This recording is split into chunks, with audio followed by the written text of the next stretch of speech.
Hello students, आज हम इस क्लास के अंदर बीएससी सेकेंड ईयर के फिजिक्स फर्स्ट की बात करते हैं। फिजिक्स के पेपर में जो अपने बीएससी सेकेंड ईयर के अंदर स्टूडेंट 3 पेपर होते हैं फिजिक्स में, तो आज हम फिजिक्स में फर्स्ट पेपर की बात करेंगे। सब्जेक्ट कौन सा है स्टूडेंट? फिजिक्स। तो फिजिक्स के अंदर हमारे पास 3 पेपर होते हैं। हम यहाँ पे फर्स्ट पेपर की बात करेंगे। फर्स्ट पेपर में कौन सी बुक अपने पास यूज होती है या कौन सी अपनी यूनिवर्सिटी, हम जिस यूनिवर्सिटी लगाती है, तो स्टूडेंट बुक का नाम है या पेपर का नाम है सांख्यिकी, भौतिकी तथा ऊष्मागतिकी। सांख्यिकी, भौतिकी या ऊष्मागतिकी। Statistical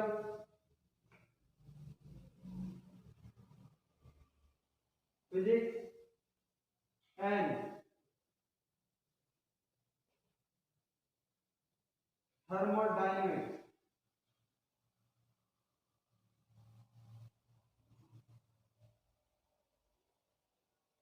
thermodynamics. तो स्टूडेंट ये अपने पास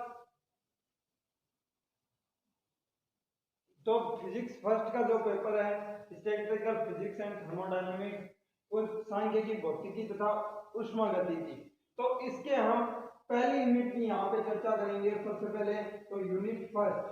तो स्टूडेंट कई बार अपने को जो फिजिक्स का वाइवा होता है, टीचर भी अपने को पेपर से रिलेटेड क्वेश्चन पूछता है और सबसे पहला क्वेश्चन होता है कि पहला या दूसरा या तीसरे पेपर के नाम क्या है। तो पहला पेपर का नाम है सांख्यिकी, भौतिकी तथा ऊष्मागतिकी यानी स्टैटिकल फिजिक्स एंड थर्मोडायनेमिक्स। ये भी बताने के बाद कई बार एग्जामिनर होते हैं यूनिट वाइज भी नेम पूछते हैं। तो अपने जो फर्स्ट यूनिट है इसके बारे में किस चीजों का अपन इसमें अध्ययन करेंगे या इस यूनिट का क्या नाम है, तो देखो सूक्ष्म एवं स्थूल अवस्थाएं तथा ऊष्मागतिकी के सांख्यिकी आधार। तो स्टूडेंट क्या हुआ? सूक्ष्म यानी कि micro and macro, micro and macro state and statistical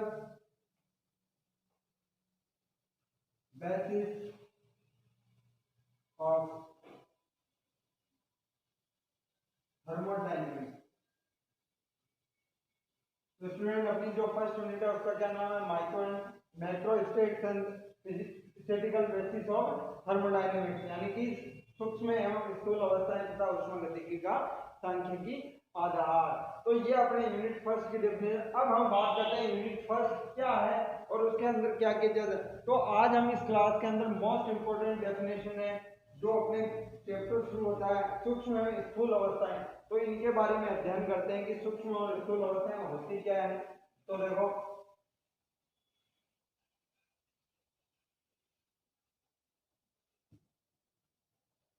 अपना जो पेपर फर्स्ट, पेपर फर्स्ट में हम यहाँ पे करेंगे यूनिट फर्स्ट। तो यूनिट फर्स्ट में सबसे पहले अपने बात आती है माइक्रो स्टेट्स यानी कि सूक्ष्म अवस्था। सूक्ष्म अवस्था कह दो या माइक्रो स्टेट्स कह दो स्टूडेंट।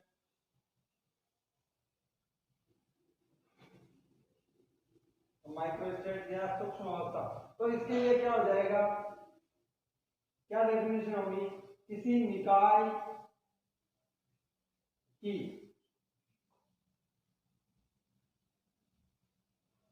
दी हुई अवस्थाओं,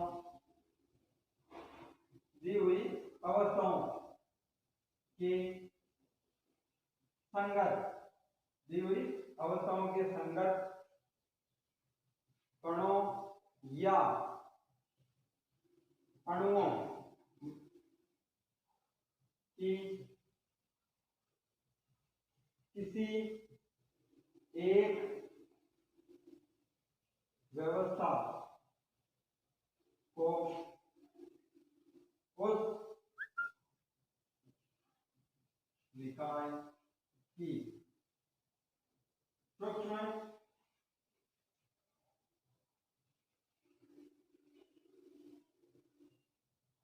अवस्था कहते हैं स्टूडेंट। यानी किसी निकाय की दी हुई अवस्थाओं के संगत कणों या अणुओं की किसी एक व्यवस्था को उस निकाय की सूक्ष्म अवस्था कहते हैं। अब बात आती है स्टूडेंट स्थूल अवस्था सूक्ष्म अवस्था की बात हो गई, तो स्थूल अवस्था क्या आती है? तो स्थूल अवस्था यानी कि मैक्रो स्टेट।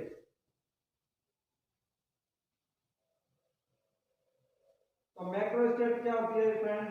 तो यहाँ पे देखो क्या डेफिनेशन हो जाएगी अपने पास, किसी कला निर्देश आकाश, यानी जो अपने एक्स वाई जेड है 3D है, निर्देश आकाश है कि कला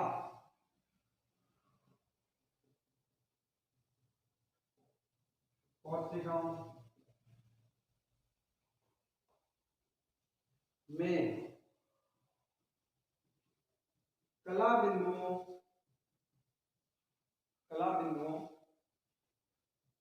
के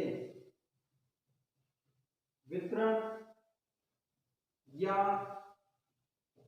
प्रत्येक कला कोशिका में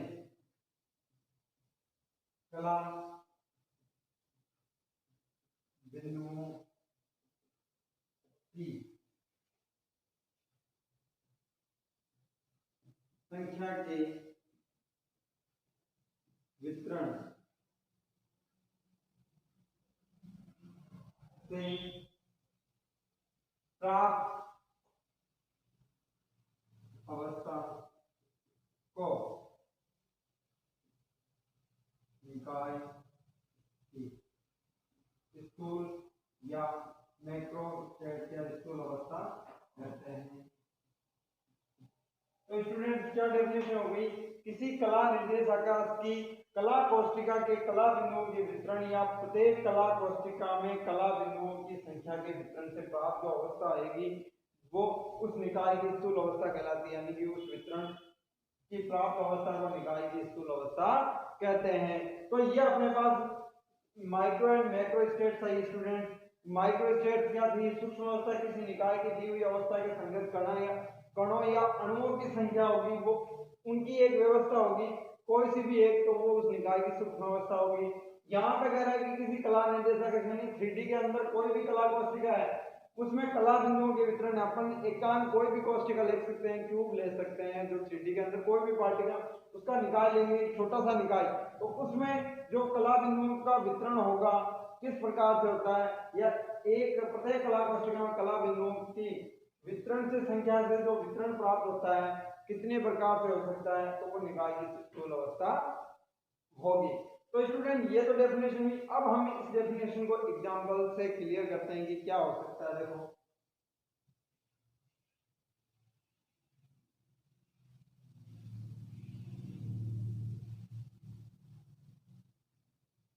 मैं एग्जांपल लेता हूं यहाँ पे एक, माना किसी अपने पास एक बॉक्स है, ठीक, दो भागों में, दो भाग कर दिए हमने, दो भागों में 4 कणों का वितरण करना है। अब देखो इसमें हमें 4 कण हैं एक बॉक्स के अंदर, उनको दो भागों में वितरण करना है, तो किस प्रकार होगा, उससे अपने को सूक्ष्म और स्थूल अवस्थाएं किस प्रकार से प्राप्त होगी। तो देखो तथा चारों कण क्रमशः ए बी सी व डी हैं तथा बॉक्स के भाग एल व आर, वितरण क्या हो जाएगा, तो वितरण निम्न प्रकार होगा होगा इस प्रकार से होगा स्टूडेंट वितरण। देखो इसका, तो हमारे पास देखो एक कोई भी बॉक्स लेते हैं, मैं यहाँ पे एक बॉक्स ले रहा हूँ, तो उस बॉक्स के मैंने दो पार्ट किए, हमारे पास चार कण है, तो मैंने चारों कण पहले लेफ्ट वाले में डाल दिए, ए बी सी और डी। तो यहाँ राइट में कितना आ गया, तो वितरण क्या हो जाएगा, भाग एल में चार कण, आर में 0 कण। इसी प्रकार स्टूडेंट सेकंड वितरण में क्या होगा, इसी प्रकार मैं लेता हूं कि अपने पास यही बॉक्स हो, भाग यही हो, तो मैंने यहाँ 3 कण रख लिए ए बी सी और यहाँ एक कण डी लगा दिया। तो हम क्या लिख सकते हैं, भाग एल में 3 कण और आर में 1 कण। तो स्टूडेंट ये हो जाएगा। इसी प्रकार थर्ड कंडीशन अपनी क्या हो जाएगी, देखो यही बॉक्स हो, तो मैंने यहाँ 2 कण रख लिए ए बी, कोई से भी रख सकता हूँ, जैसे मैंने यहाँ 2 कण रख लिए और यहाँ भी 2, तो हम लिख सकते हैं भाग एल में 2 कण और आर में 2 कण। इसी प्रकार अगले में लिख सकते हैं भाग एल में 1 कण और आर में 3 कण। फिर पांचवी स्टेट रहेगी भाग एल में 0 कण और आर में चारों कण, चारों आगे तो 4 कण। तो इस प्रकार से अपने को 5 अवस्थाएं प्राप्त हो जाती है स्टूडेंट। अब देखो बात तो अपनी यहाँ अब आती है कि ये अपने पास एक वितरण आ जाएगा, सारा का सारा वितरण आ जाएगा, लेकिन इनका वितरण किस प्रकार से हो रहा है, तो यहाँ पे देखो बात करता हूँ मैं पहले की फर्स्ट कि भाग एल में 4 कण है और आर में 0 कण है। तो देखो इसके लिए क्या हो जाएगा 4 में और इसके पास, तो अपने पास एक वितरण इसका किस प्रकार से डिनोट कर सकते हैं, तो इन वितरणों को तो मैं लिखता हूं उपयुक्त, जो अपने पास है यहाँ पे लिखेंगे स्टूडेंट उपयुक्त वितरणों वितरणों को 4 0 3 1 2 2 1 3 और 0 4 से व्यक्त कर सकते हैं, से व्यक्त करते हैं। तो देखो स्टूडेंट यहाँ से क्या हो जाएगा 4 0 वितरण है, चारों कण एक ही तरफ है और उधर 0 है, तो स्थिति भी क्या रहेगी, तो यहाँ पे देखो डायरेक्टली है स्पष्ट है कि 4 0 वितरण केवल एक प्रकार से ही होता है। यहां तक बात हो गई, क्यों, क्योंकि चारों कण एक ही अर्धक में रहेंगे, एक ही भाग में रहेंगे, और बाकी वाले कारण लिख सकते हो क्योंकि कण ए बी सी डी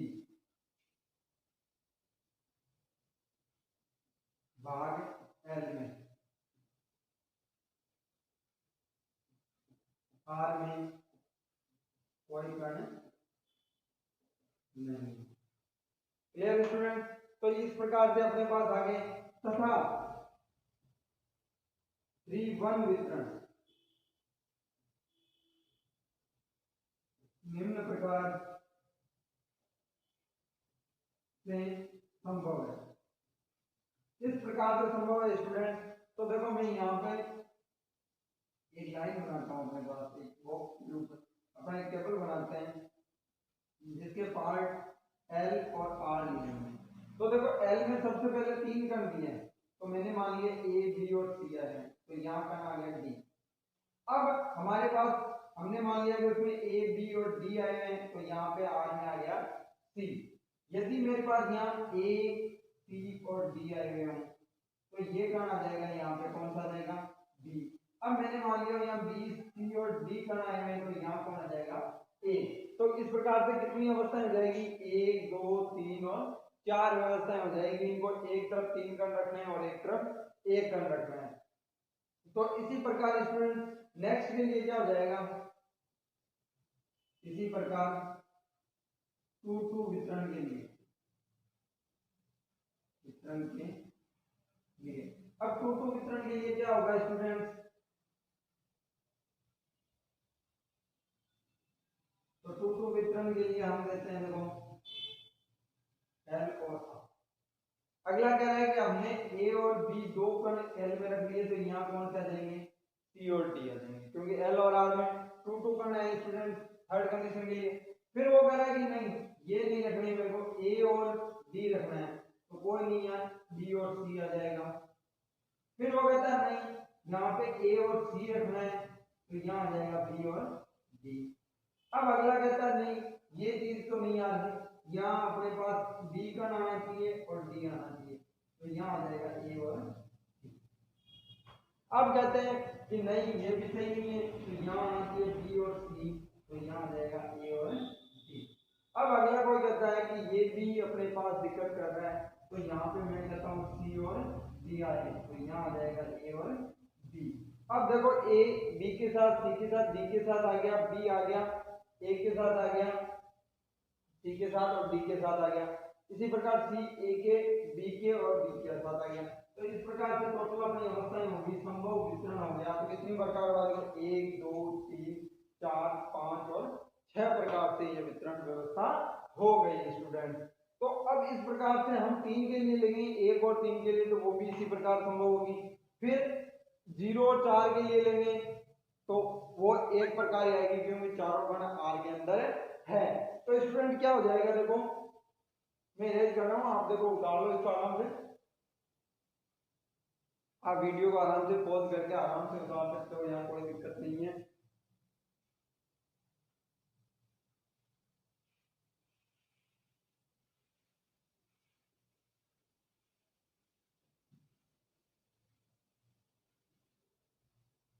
तो यहाँ पे देखो वितरण क्या हो गया, तो मैं लिख सकता हूं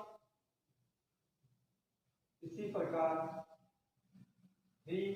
अब तो 3 1 का था, तो 3 1 4, यहाँ पे अपने पास देखो क्या हो गया, पहले 4 0, फिर 3 1, फिर 2 2, फिर यहाँ 1 3, 4 में 0 4,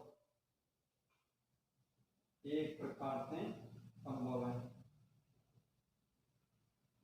तो ये एक प्रकार से संभव हो गया, तो हम लिख सकते हैं अतः 4 कणों की बॉक्स, अपने पास बॉक्स आया था, बॉक्स के 2 भाग या 2 अर्धन कर सकते हो, 2 डिवाइड कर सकते हो, 2 भाग में या भागों में वितरण कितनी प्रकार से हुआ, वितरण 5 अलग अलग विधियों से, 5 अलग अलग विधियों या विधियों के संगत, जो अपने पास विधियां थी के संगत कितनी स्थितियां हो सकती है, कई स्थितियां, पहले के लिए 4 0 के लिए 1, नेक्स्ट 3 1 के लिए 4, फिर 2 2 के लिए 6, फिर 3 1 3 के लिए 4, और फिर आखिरकार 0 4 के लिए 1 इक्वल टू कितनी हो गई स्टूडेंट, देखो यहां से कितनी हो गई, ये हो गई 16, यानी कि 16 स्थितियां हो गई।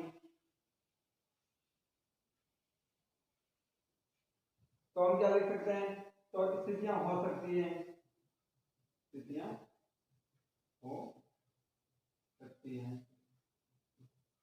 तो प्रत्येक वितरण विधि जो अपने पास विधियां थी को सूक्ष्म अवस्था, जो वितरण विधि थी उसे सूक्ष्म अवस्था तथा प्रत्येक वितरण को स्थूल अवस्था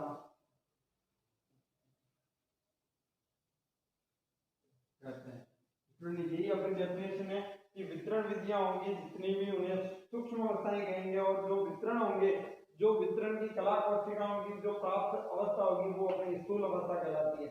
तो यहाँ पे क्या हो गया, अतः यहाँ 4 कणों के लिए 5 स्थूल अवस्थाएं, 5 प्राप्त हुई अपने पास। 5 तरीके से इसको डिस्ट्रीब्यूट कर सकते हैं, तो 5 अवस्थाएं तथा 16 स्थूल अवस्थाएं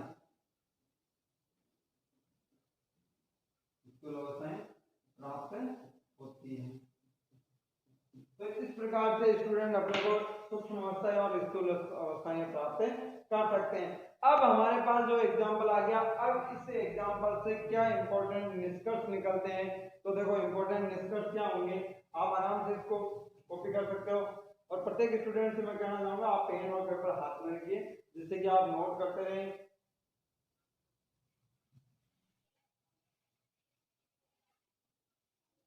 तो स्टूडेंट अब बात करते हैं, जो हमने अभी सूक्ष्म अवस्था और स्थूल अवस्था की बात की थी, उसमें क्या निष्कर्ष अपने को प्राप्त होते हैं। तो निष्कर्षों की बात करते हैं, तो देखो पहला तो हम लिखते हैं तुलनात्मक परिणाम या निष्कर्ष, कुछ भी लिख सकते हो। तो तुलनात्मक परिणाम या निष्कर्ष क्या होंगे स्टूडेंट, देखो मैं जनरली फटाफट लिखता हूं।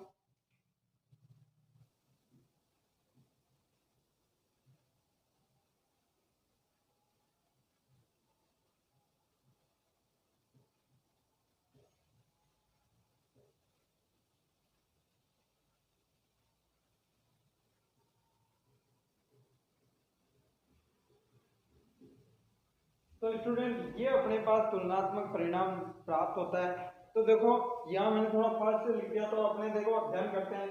आपको यहाँ से इसमें से कोई 3 तुलनात्मक परीक्षण याद रखने होते हैं परीक्षा के अनुसार, क्योंकि 1.5 यानी 1.5 नंबर का सवाल वहां पूछा जाता है। फर्स्ट ए सेक्शन के अंदर कोई तुलनात्मक परीक्षण लिखो या स्थूल अवस्था और सूक्ष्म अवस्थाओं के बारे में 3 कथन लिखिए। तो अपने को कोई भी 3 कथन याद रखने हैं, मैंने आपके सामने 6 कथन लिखे हैं। देखो आप इनका अध्ययन करते हैं। वो कह रहा है कि पहला कथन है, किसी निकाय की दी हुई अवस्थाओं के संगत कणों की किसी एक व्यवस्था का प्रदर्शन सूक्ष्म अवस्था कहलाती है। हमने डेफिनेशन में भी लिखा है कि एक कोई भी संगत कणों की कोई एक व्यवस्था होगी, उस व्यवस्था को उस निकाय की सूक्ष्म अवस्था यानी माइक्रो स्टेट कहेंगे। किसी निकाय की दी हुई अवस्थाओं के संगत कणों की किसी एक व्यवस्था को सूक्ष्म अवस्था कहते हैं। तो अभी अपने को प्राप्त हुई थी सूक्ष्म अवस्थाएं जो कितनी व्यवस्थाएं थी सूक्ष्म अवस्था के अंदर, तो हमने बात की थी क्या अपने को सूक्ष्म अवस्थाएं जो 16 प्राप्त हुई थी अलग अलग, तो प्रत्येक अवस्था थी वो सूक्ष्म अवस्था थी स्टूडेंट्स। अब बात करते हैं नेक्स्ट, तो यहाँ पे सेकंड है, स्थूल अवस्था किसी निकाय की ऐसी व्यवस्था है जो सामान्य प्रयोगों एवं प्रेक्षणों द्वारा अन्य अवस्थाओं से विभेदित की जा सकती है। यानी कि सूक्ष्म अवस्था किसी निकाय की ऐसी व्यवस्था है जो सामान्य प्रयोगों एवं प्रेक्षणों द्वारा अन्य अवस्थाओं में अलग अलग कर सकते हैं प्रैक्टिकल द्वारा।